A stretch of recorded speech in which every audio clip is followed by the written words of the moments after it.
What's up, and welcome back. Here we are again on my channel for a glorious review, and today we are reviewing and recapping and going through Superman and Lois, Episode 3, The Perks of Not Being a Wallflower, Episode 4, Haywire. So it's been a few weeks since I've done the whole Superman and Lois videos. There's been a lot of stuff going on and a lot of new shows and everything, but I really am loving this installment in the CW franchise. So I definitely want to get back to doing these videos because where it is right now is, whew, my goodness. I am genuinely shocked and impressed with how the show has taken a leap into the Arrowverse, if you will. I mean, it's in the Arrowverse, but we have yet to see any true ties just yet, which I'm sure that's establishing itself right now. So it might be a little bit before we see something. It might not. I don't know. The way how this show is going, oh my goodness, as I said, I'm very impressed, and also I am pleasantly surprised with how well it is, because I'll be the first one to tell you, I thought that this show was gonna flop. I was like, another Superman and Lois thing. But the way how they're taking this is really great, so let's dive into it a little bit. So episode 3, The Perks of Being a Wallflower. This episode starts off very jovial, you know, the family is all just chilling there, painting their house in Smallville. And it's a little bit more lighthearted than the first 2 episodes, and they're all getting along, kind of. Superman gets called away to do something, so it kind of puts this episode in perspective. It makes it realize, like, with the Superman family, anything's possible. Like, yes, you could be having a great time, but things can go from 0 to 1,000 real quick because he's Superman. So he still has, as much as he loves his family and has to maintain his family and relationships, he still has to take care of the world. Or he doesn't really have to, but that's what Superman does. He saves people. He takes care of people. Throughout the episode, there's a little bit more jokes going on, and it's a little bit more lighthearted. There are still serious things that are going on in this town, and one of the things is what Lois has been researching is the arrival of this man named Morgan Edge. Now, if you know this guy from the comics, you know what's going on. Or you might not know what's going on, because I didn't really know what was going on until later on in the season. And yeah, as I said, get to watching this show. If you're not watching it, you're missing out. The other serious thing that's going on is Lois is researching why Morgan Edge is really in town in Smallville. Where I am now, where the show is, it has been revealed why he truly is in Smallville. And it is crazy. It is absolutely crazy. But for right now, we're left in the dark a little bit. We just know that there's some sketchy things going on. One of the main things that I love about this series so far is the acting is just not like the acting of the other CW shows, and I don't mean that in a negative way. CW shows are cheeseball McCheeseball, man. I'm sorry, but they are, okay? That's what makes them these shows, is the cheesy factor, but I also love it, because who doesn't love a little cheese, man? You know, who doesn't love the cheese? But this show kind of deviates from the whole cheesiness aspect. I'm not telling you that there aren't some moments where there's like a little bit of cheesiness. But out of all the CW shows, I would say that Arrow and this one are more dark. And The Flash, like the earlier seasons of The Flash, they're more darker. And that's what I like about this, is like, yeah, it can be lighthearted, it can be cool, but man, this thing gets real. It gets real, and it shows different aspects to Superman. And I think Tyler Hoechlin is a great, great Superman because of the way how he acts as Clark Kent and Superman. I think he is really killing this role. Him and Elizabeth Tulloch, who plays Lois Lane, they are phenomenal on camera together. Their chemistry is really good, and it really shows when it comes to the parenting of Jordan and Jonathan. So both their sons, have been trying to make their way at Smallville High. And finally, Jordan has kind of come out of his shell a little bit. He is a little bit more reserved. He has anxiety. He's kind of the dark emo kid. He comes out of his shell a little bit by getting involved in football, which is more Jonathan's thing. At this point, I should tell you in the show, one of the sons does have powers, and it is Jordan, and I think I said this in my review of the first 2 episodes, I'm not too sure. He does have powers, but they're not full-fledged like Superman, obviously because he's half human.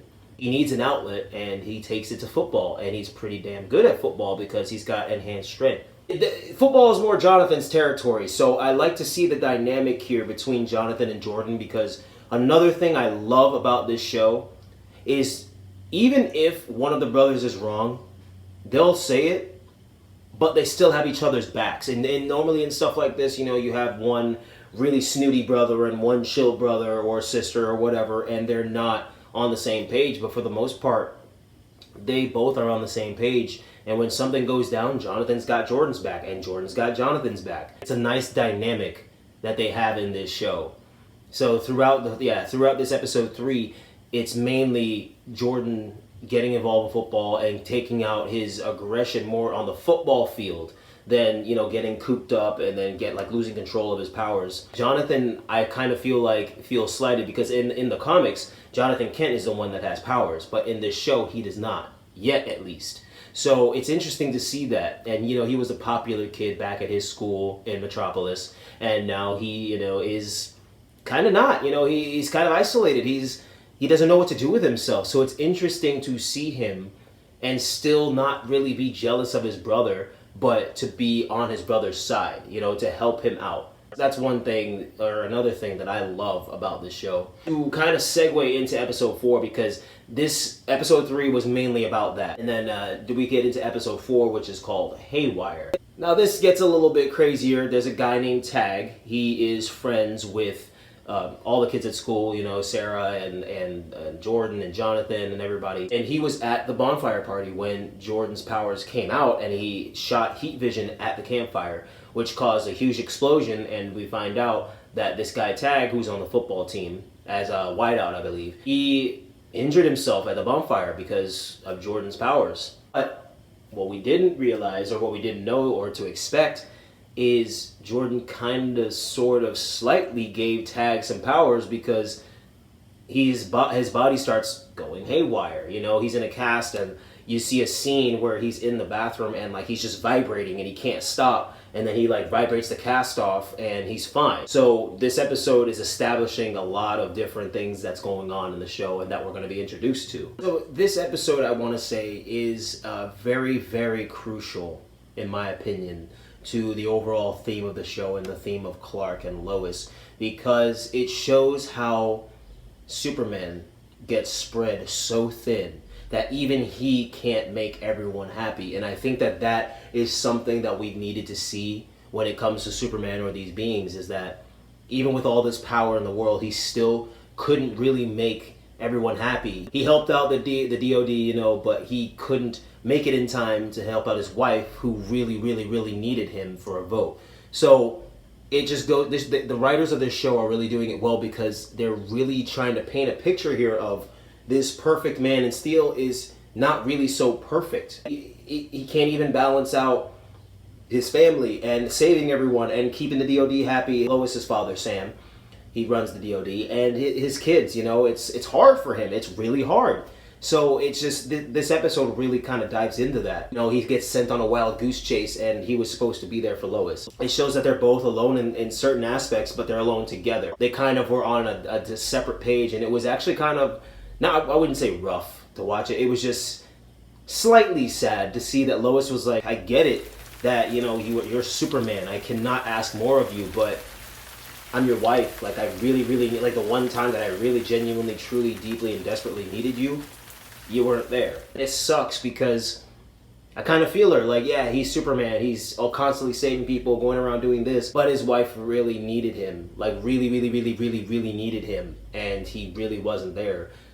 So, it's hard. It's hard. And this show really grips you because it's just holy crap. Something I forgot to mention earlier is, you parents out there will definitely understand this. I'm not even a parent and I get this. When somebody tells your kids in a very stern way like this, or you shouldn't be doing this, or you can't do this, especially when it comes to them, the parents, that doesn't fly. And that's what happens in this episode is Sam, Lois's father, tries to tell Jonathan and Jordan, hey, you guys got to act a little better because your dad's Superman and he's got more responsibilities than you two, so stop calling him for stupid things or stop getting in the way. Pretty much. That's not exactly what he says, but basically that's his mentality. And then when Lois and Clark find out about that, that also adds to the strain. And you see Superman get very father-like, and he's like, who are you